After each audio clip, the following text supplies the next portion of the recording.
आजकल के मौसम में लोग तुखमरंगे का इस्तेमाल उसके कूलिंग इफ़ेक्ट्स की वजह से बहुत कर रहे हैं, लेकिन आप जान के खुश होंगे कि इसके और भी बहुत से फ़ायदे हैं। ये बहुत सी बीमारियों से हमें बचाता है। लगता है बाजार के खाने बहुत खाते हो। जी डॉक्टर साहब। मैं ये मेडिसिन प्रिस्क्राइब कर रहा हूँ, वो आप ले लेना। अब कोई भी मसला हो तो मरहम से डॉक्टर की ऑनलाइन कंसल्टेशन बुक करो, क्योंकि डॉक्टर से बात होगी अब घर पर। अस्सलाम वालेकुम, my name is Mahnoor and I am a clinical dietitian. ये इतने कूलिंग इफ़ेक्ट्स की वजह से एक्नी के ट्रीटमेंट्स के लिए, डाइजेस्टिव इश्यूज़ के ट्रीटमेंट के लिए, यूरिनरी ट्रैक इन्फेक्शन के ट्रीटमेंट्स के लिए या स्किन कंडीशंस जैसे एक्नी है, इसके इलाज के लिए काफ़ी टाइम से बहुत से कल्चर्स में यूज़ हो रहा है। अगर इसका न्यूट्रिशनल प्रोफाइल देखें तो इसमें 10 to 15% हमारे पास फाइबर है, 20% ये हमें प्रोटीन देता है। इसमें ओमेगा 3, ओमेगा 6 फैटी एसिड्स हैं, विटामिन बी और विटामिन के मौजूद है और बहुत से मिनरल्स जिसमें आयरन, मैग्नीशियम, पोटेशियम भी मौजूद है और बहुत से बायोएक्टिव कंपाउंड्स भी मौजूद हैं। लेकिन अगर हम इसका हाईलाइटिंग रोल देखें तो इसमें फ़ाइबर हमें अच्छा मिलता है, जिसकी वजह से ये हमारे डाइजेस्टिव हेल्थ को बेहतर करता है, हमारे गट हेल्थ को बेहतर करता है।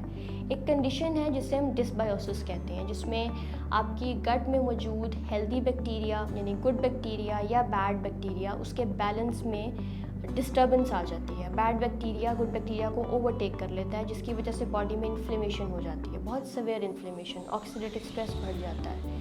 इसका वजह यह है कि हमारी डाइट आजकल सही नहीं है। या तो हमारी लाइफ में स्ट्रेस बहुत है, कोई फ़िज़िकल एक्टिविटी नहीं है, हमारी डाइट में प्रोसेस्ड फूड बहुत ज़्यादा है, शुगर बहुत ज़्यादा है, हमारी डाइट में फ़ाइबर, प्रीबायोटिक्स और प्रोबायोटिक्स का इंटेक बहुत कम है, जिसकी वजह से हमारा गट बैक्टीरिया डिस्ट्रॉय हो रहा है या उसकी वैरायटी में कमी आ रही है। अब इस इन्फ्लेमेशन की वजह से कोलेस्ट्रॉल, बीपी, शुगर यानी डायबिटीज़, बहुत सारी ऑटो इम्यून डिजीज़, आपकी बोन हेल्थ कॉम्प्रोमाइज़ हो जाती है, आपकी स्किन बहुत ख़राब हो जाती है और जितने भी मेटाबॉलिक सिंड्रोम है, मेटाबॉलिक डिजीज़ हैं, ये सारी इसके और इन डिजीज़ के और भी रीज़न्स हैं। लेकिन ये एक वजह हम नज़रअंदाज अक्सर कर लेते हैं कि हमारी गट हेल्थ कॉम्प्रोमाइज़्ड है, जिसकी वजह से ये सारे इश्यूज़ सामने आते हैं। कोलेस्ट्रॉल की अगर एग्जांपल लें हम, तो हमारी जो सॉल्युबल फाइबर जो हम अपनी डाइट से लेते हैं, वो बाइल एसिड्स यानी जो लिवर कोलेस्ट्रॉल से बाइल एसिड्स बनाता है, उनको फीसिस के थ्रू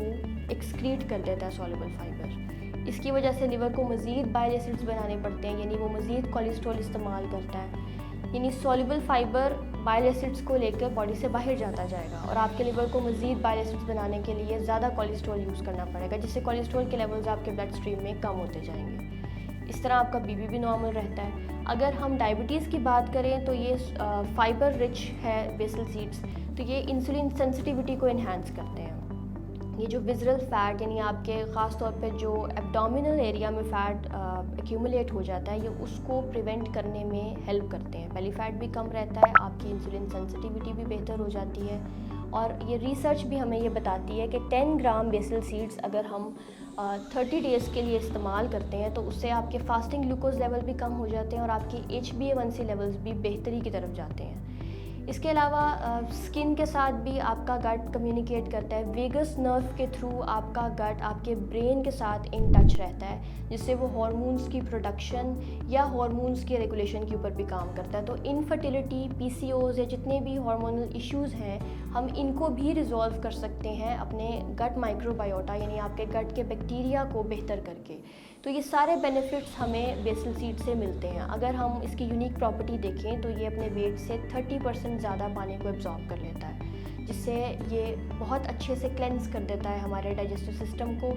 कॉन्स्टिपेशन, डायरिया, IBS, इस तरह के मसलों के अलावा भी ये जितने भी हमारी मेटाबॉलिक डिजीज़ हैं, ये उनमें भी हेल्प करता है। वेट मैनेजमेंट में भी हेल्प करता है। आपकी एपेटाइट को यानी आपके हंगर हार्मोन्स को, आपके सटाइटी हार्मोन्स को बैलेंस करता है, जिसकी वजह से हम अपने कैलोरिक इंटेक पे थोड़ा फोकस कर पाते हैं। अगर हम अपने मील से पहले या अपने मील में शामिल कर लें बेसल सीड्स को, तो एक अच्छा फ़ाइबर भी हमें मिल जाएगा।